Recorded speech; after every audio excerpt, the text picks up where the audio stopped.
কেউ ভাবেনি দাদুর নাতি ফিরবেন, কিন্তু সে ফিরে এসেছে, রিকি তার রকস্টার হয়ে।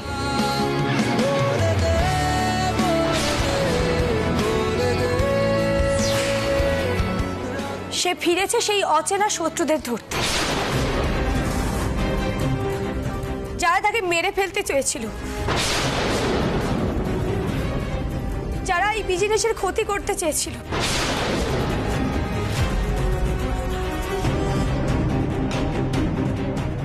যারা আমাদের আশেপাশে মুখোশ পরে আছে লুকিয়ে, তাদের মুখোশটা সরাতে এসেছে।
কি এসব কি দেখানো হচ্ছে? দাদু,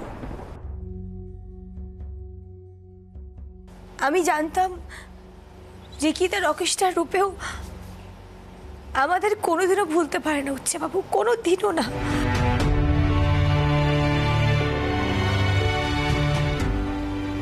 তার সব মনে আছে, মনে ছিল।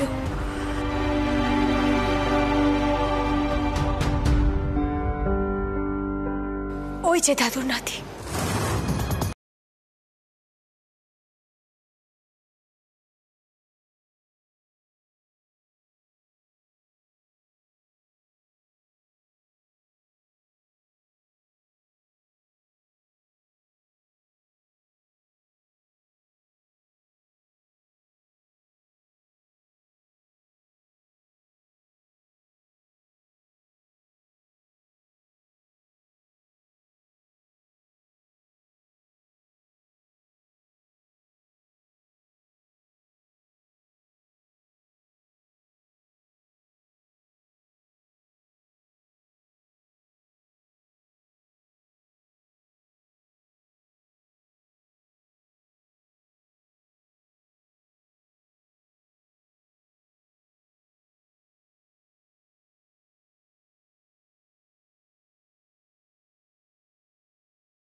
লোভে পড়ে গেছিলাম।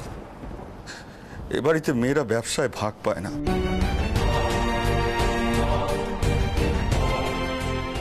আমি একটা ব্যবসা করতে গিয়ে ফাঁদে পড়ে গেছি, কিন্তু বিশ্বাস করো,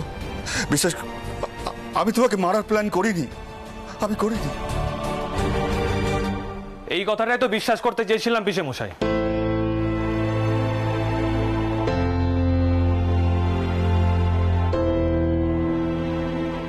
কিন্তু পিঙ্কি আর স্যান্ডির বিয়ের প্রসেশনের সময় অমি যে শুটারটাকে পাঠিয়েছিল তাকে তো আপনি নির্দেশ দিয়েছিলেন সিটকে মেরে ফেলার জন্য, তাই না?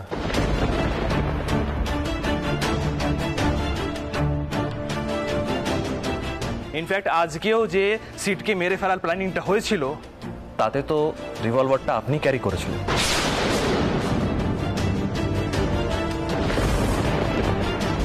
এবং সময় মতো অমির হাতে তুলে দিয়েছিলেন।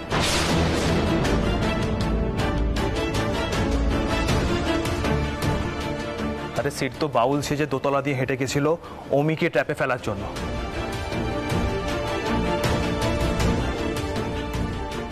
ওই গুলিগুলো তো অনেক আগেই সরিয়ে দিয়েছিল। ভাগ্যিস মিঠাই সময় মতো সবটা জানিয়েছিল।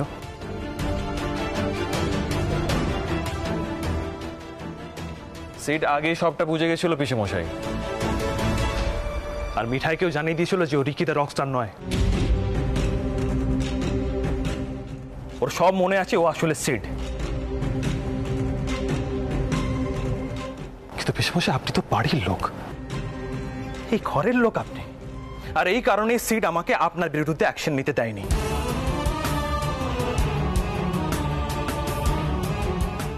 তাতে বাড়ির সবাই কি ভাববে? আরে এমনকি মিঠাইও ওই পিঙ্কি কি ভাববে এই ভেবে অমিকে ধরতে দেয়নি।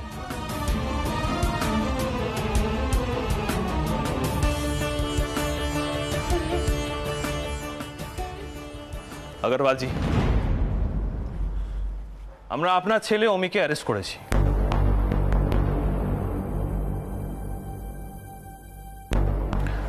আর পিসে মশাইকেও অ্যারেস্ট করতে হবে দাদাই।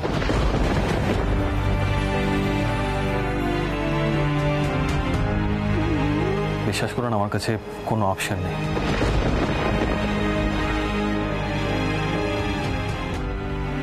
দাদাই, এত বড় একটা অপরাধ চেপে রাখা যায় না।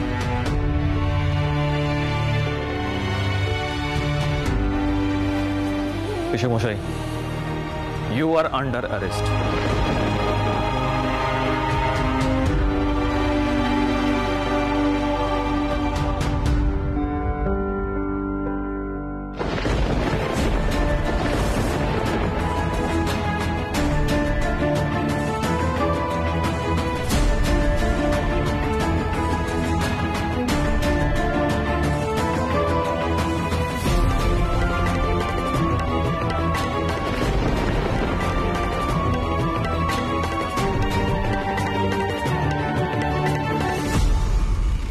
নিয়ে যাও ওকে।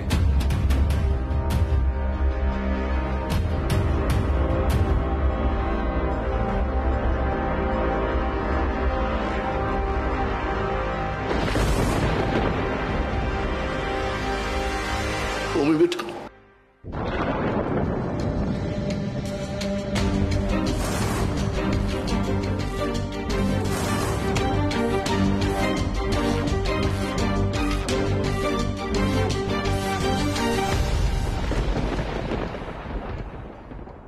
দাদাই,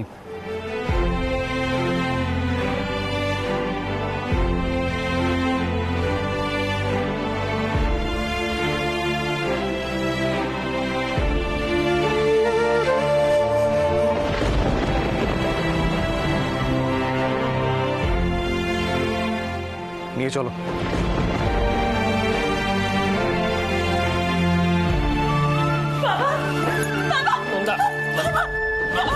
नंदा नंदा নিজেকে একটু সামলাও। তোমার মায়ের কথাটা চিন্তা করো।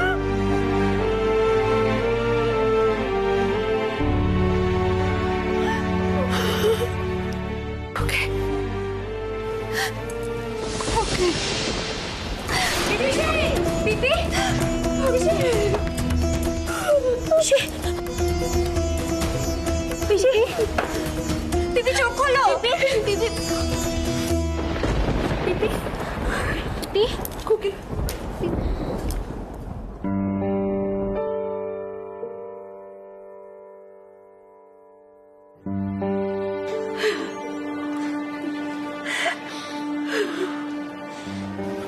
আই এম সরি দাদাই।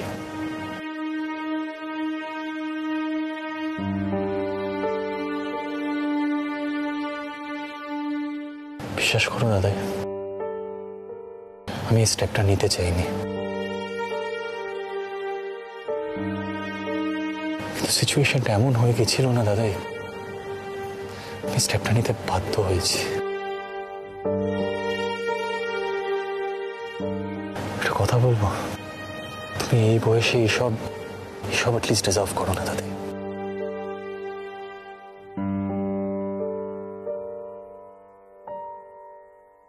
Sorry Swami Siddheswarananda, I am sorry.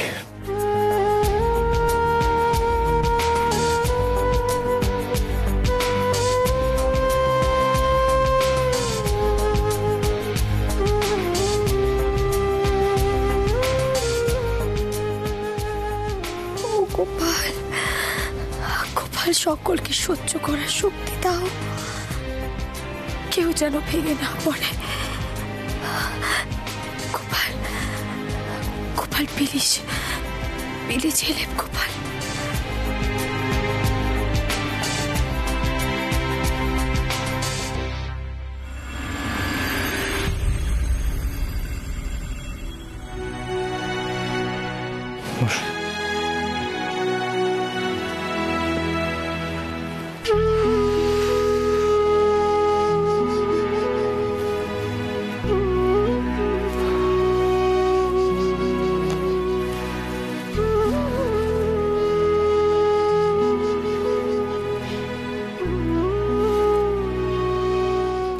কি হলো দাদাই, কিছু বলছো না? রাগ করেছো তাই তোমার উপরে? বুঝতে পেরেছি। দেখো দাদাই, আমি জানি তুমি পিসেমশাইয়ের বিষয়টায় খুব বড় আঘাত পেয়েছো, তার চেয়েও বেশি হার্ট হয়েছো আমার জন্যে। আমি যেটা করেছি সেটা তোমাকে খুব হার্ট করেছে, আমি বুঝতে পেরেছি সবটা দাদাই।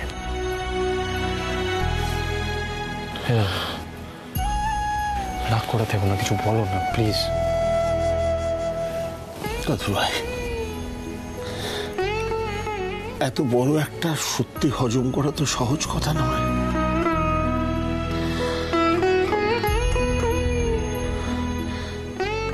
মিঠাই কোথায়? ডাকুকে একবার।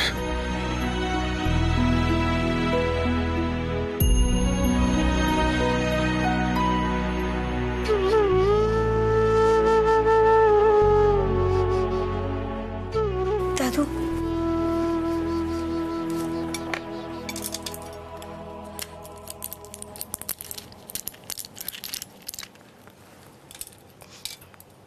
দাদু আগে তুমি ওষুধটা খেয়ে নাও, তারপর কথা বলো। হ্যাঁ, এই নাও।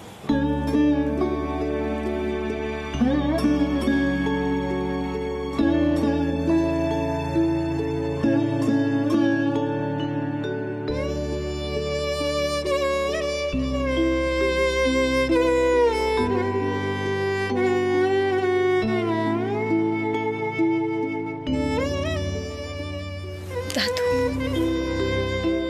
তুমি একদম ভেঙে পড়বে না দাদু, একদম না। সব সময় যে কোনো বড় বিপদে তুমি শক্ত হয়ে থেকেছো, কোনোদিনও ভেঙে পড়োনি দাদু।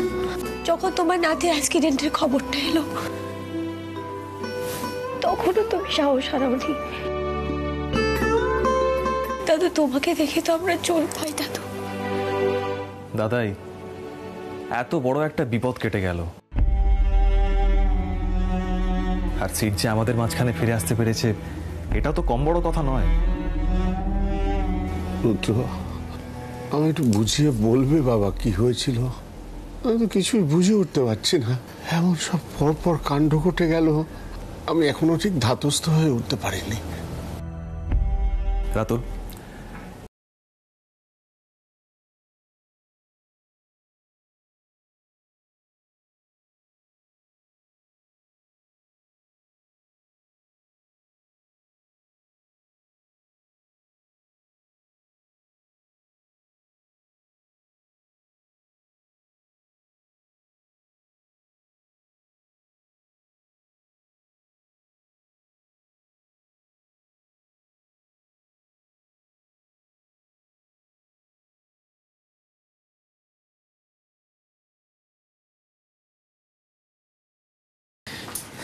সেড, এই পুরো ব্যাপারটাই না আমার কাছে ফিল্মের মতো লাগছে। আমি তো ভেবেছিলাম যে তুমি তোমার মেমোরি হারিয়ে ফেলেছো। ইনফ্যাক্ট আমরা সবাই সেটাই ভেবেছিলাম।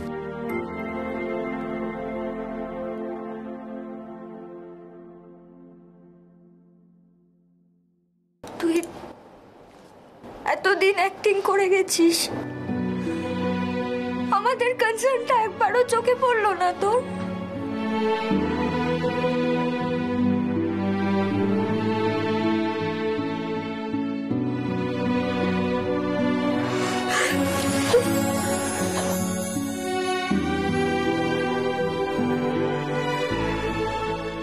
তোদের কনসার্নটা চোখে পড়েছে রে শ্রী, আমার কাছে আর কোনো অপশন ছিল না রে। আমি যাদের এক্সপোজ করতে চাইছিলাম শ্রী, তারা সব নিজেদের লোক। এই অমি আগরওয়াল, ও তো পিঙ্কির দাদা, নিজের দাদা। অ্যাকচুয়ালি স্যান্ডি আর পিঙ্কির বিয়েটার পর না আমি নিজে আরো বড় ডিলেমায় পড়ে গেছিলাম রে। এটাও ভাবছিলাম এতদিন পরে যদি সত্যিটা রিভিল করি শ্রী, তোরা নিজেদের সামলাতে পারবি না। আর মাঝখান থেকে অপরাধীরা দেশ ছেড়ে পালিয়ে যেত। দাদু, এসো অ্যাঞ্জি দিদি। দাদু, আমরা সবাই না অ্যাঞ্জি দিদিকে খুব ভুল বুঝেছি, কিন্তু ওই তোমার নাতিকে বাঁচিয়েছে। ও না থাকলে তোমার নাতি বাঁচতো না। এই নানা মিঠাই, তোমার প্রেয়ার সিটকে ফিরিয়ে নিয়ে এসেছে গো।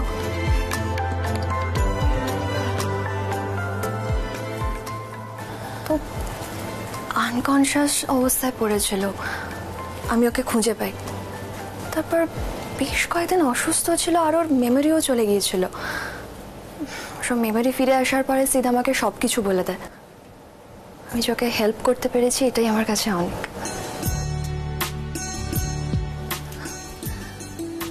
দাদু, আমি আজকে হায়দ্রাবাদ চলে যাচ্ছি, আমি এবার বেরোবো। আমি জানি তোমাদের ফ্যামিলিতে এখন অনেক কিছু ইস্যু রিসলভ করতে হবে। আমি আসি।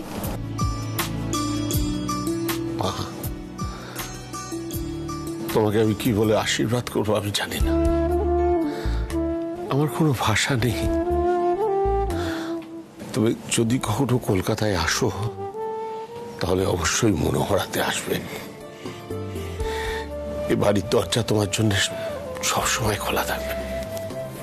থ্যাংক ইউ দাদু।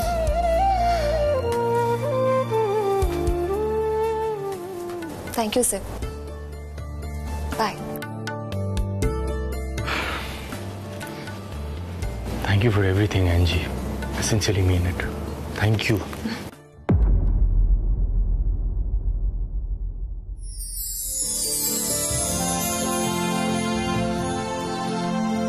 আমি জানি তোমাকে আমি কিছুটা রং সিগন্যাল দিয়ে ফেলেছিলাম, কিন্তু মিঠাই পুরোটা যেন ওর কাছ থেকে শুনে নিও।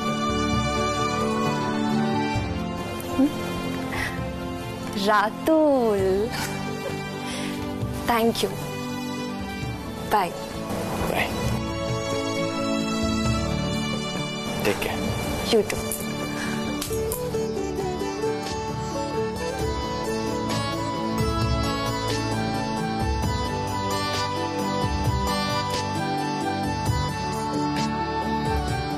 দাদাই, এবার তো আমাকে অফিসিয়াল কাজগুলো করতে হবে। আমি কিন্তু চার্জশিট তৈরি করছি অমি আর পিসে মশাইয়ের এগেনস্টে। দাদাই, আমি জানি এটা খুব পেইনফুল, কিন্তু বিশ্বাস করুন আমার কাছে সত্যি কোনো উপায় নেই। এটা একটা বড় ক্রাইম দাদাই। অমি সিটকে শুট করার জন্য দোতলায় গেছিল।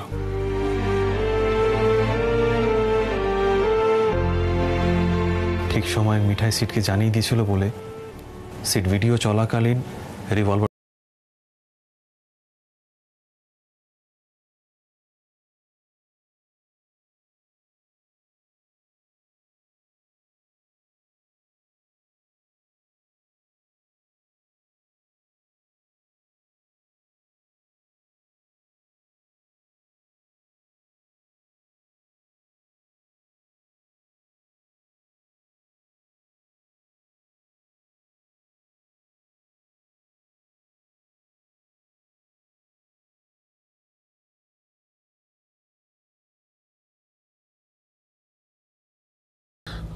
আমি কি বলবো বলো রুদ্র? খালি মানে এই বয়সে এরকম একটা শোক, রাধা মাধব যা করেন মঙ্গলের জন্য, তাই ধরে নিতে হবে।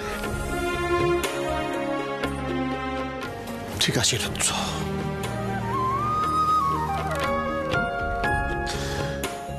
তুমি যা ভালো মনে করবে তাই করো। পিঙ্কি, এদিকে এসো। কি এভাবে কাঁদছো কেন তুমি? দাদাই, আমি বারবার পিঙ্কিকে এটা বলে বোঝাতেই পারছি না যে বাড়িতে যেটা হলো সেটাতে তো ওর কোনো দোষ নেই। दादाजी मुझे कुछ समझ में नहीं आ रहा। ये सब पापा जी हो जानते ना, मेरे ही भैया मेरे जेठ जी को खत्म करना चाहते थे। ये सब क्या हो रहा है?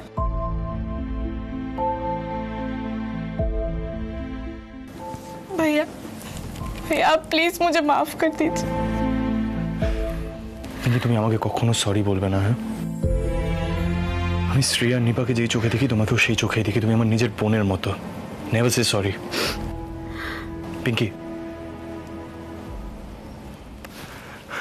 মিঠাই দেখো না ওকে প্লিজ। ছোট যা, দেখো যা হয়েছে তাতে না আমরা সবাই খুব ভেঙে পড়েছি, কিন্তু কি জানো তো, সবসময় না আমাদের সামনের দিকে এগিয়ে যেতে হয়, আমার তাই মনে হয়। আর দিকে এসো।